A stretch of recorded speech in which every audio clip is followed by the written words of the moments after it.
Have you ever been surrounded by people? I mean, really surrounded. Notifications going off, group chats active, social media buzzing with everyone else's lives, and yet somehow, in the middle of all that noise and activity, you still feel this profound sense of being utterly alone? Oh, Denver, it's such a strange, almost unsettling feeling, isn't it? Like on paper, we've never been more connected in human history. We can reach almost anyone, anywhere, instantly.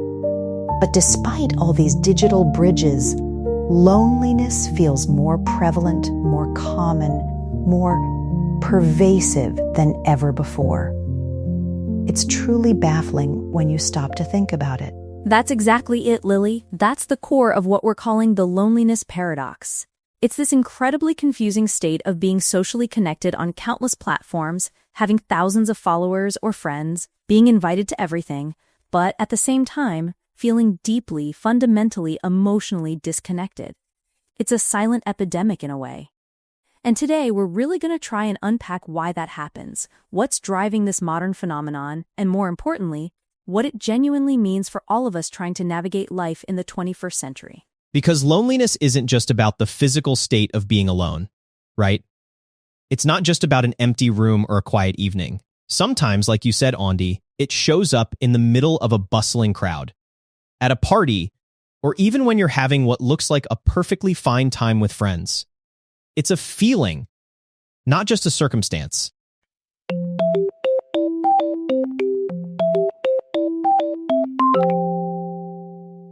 Hey everyone, welcome back to the Life Signal podcast. I'm Lily, your host, and I'm really excited about today's conversation because it touches something so many of us feel but rarely talk about openly.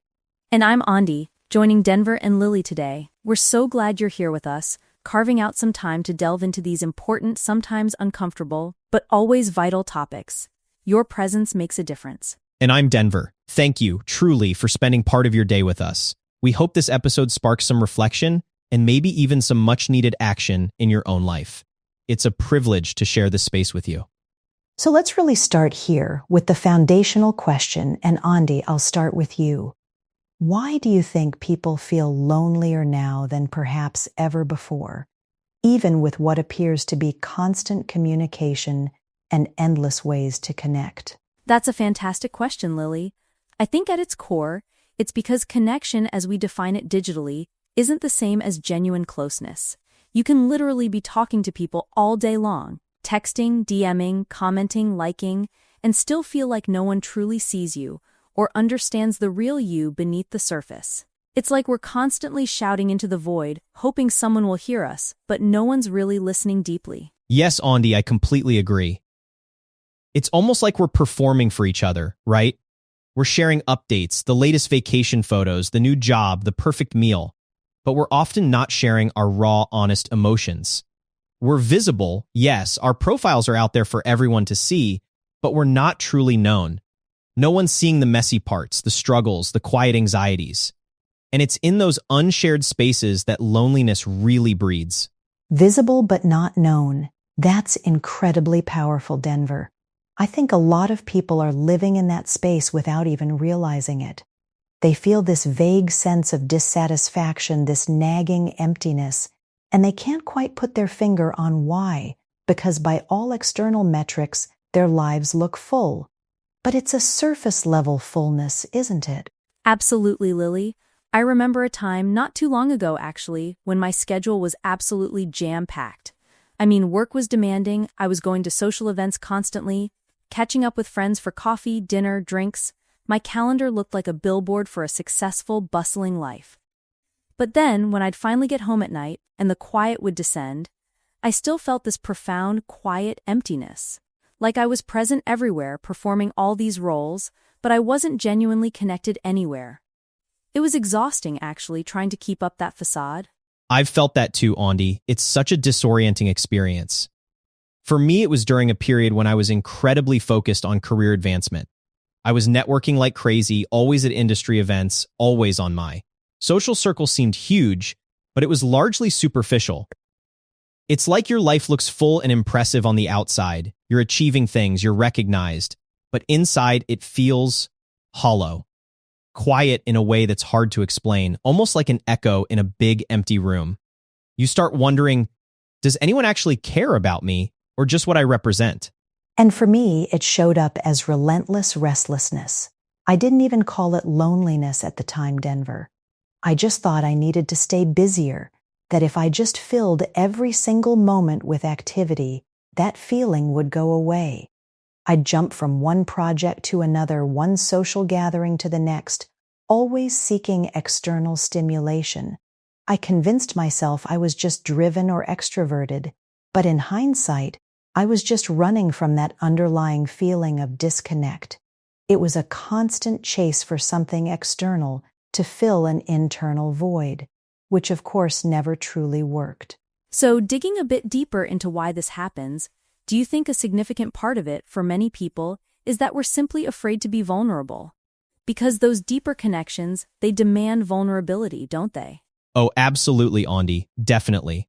Real, genuine connection absolutely requires honesty. Honesty about who we are, what we're struggling with, what we desire. And honesty can feel incredibly risky in a world that often celebrates perfection and strength above all else. We're afraid of judgment, of being misunderstood, or even worse, of being rejected once someone sees the real us. That fear keeps us guarded, and guards keep us lonely. Exactly, Denver. And it's exacerbated by the culture we've built, especially online. We're so used to curating our lives, right? We present the highlight reel, the filtered version, the best parts, not the real, unedited parts. Think about Instagram. No one posts their bad hair days or their moments of self-doubt. We're all showcasing the idealized version of ourselves, and when everyone is doing that, we feel like we have to too. It creates this invisible wall between us. So we end up connecting through carefully selected highlights instead of the unfiltered truth. And that, in turn, makes us feel like we're the only ones with the messy parts, which just reinforces the loneliness. It's a vicious cycle. And speaking of online, social media, while it promises connection, I think often gives us this incredibly powerful illusion of closeness. You know what's happening in someone's life, you see their stories, their posts, their updates on major life events. You feel like you're in the loop. But you don't actually share life with them. You don't have those late-night talks, those shared struggles, those moments of real vulnerability that build intimacy. You're just observing from a distance. Right, Denver, it's awareness without intimacy. We're aware of so many people's existence and their curated narratives, but there's no actual intimacy or emotional investment. It's like knowing a lot of facts about someone, but not actually knowing them in their heart.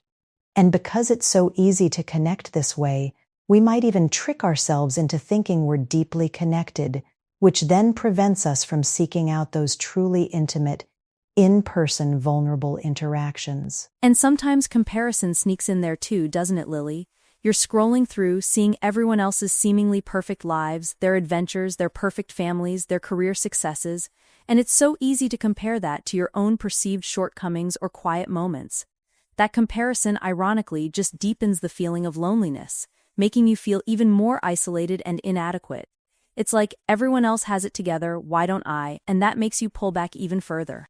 Yeah, Andy, and it's not just a surface-level sadness. Loneliness at its core isn't just about feeling sad that you don't have company. It can feel like a profound disconnection from yourself, actually, like you've lost touch with your own desires, your own authentic voice, your own inner world. When you're constantly seeking external validation or trying to fit into a mold, you slowly drift away from who you really are. Oh, absolutely, Denver. I've felt that so acutely. It's like you don't fully belong anywhere, not even in your own life. You're just a passenger in your own existence, watching it unfold without a true sense of agency or purpose. And when you don't belong to yourself, how can you expect to truly belong to anyone else or to any community? And that's precisely why it's so incredibly important to talk about it openly, Lily, to acknowledge that this feeling, this loneliness paradox, is real, and it impacts so many of us, regardless of how our lives look from the outside. Breaking the silence around it is the first step towards finding a way through it. So let's pivot to something more constructive. Given all we've discussed, for those listening who might be feeling this right now, what actually helps? What are some tangible steps or shifts we can make to navigate this feeling of loneliness and build genuine connection? For me, Denver, it's about intentional conversations. It's seeking out and prioritizing the kind of interactions where you put the phone down, where there are no other distractions, and you really truly listen. It's not about what you're going to say next or how you're going to respond.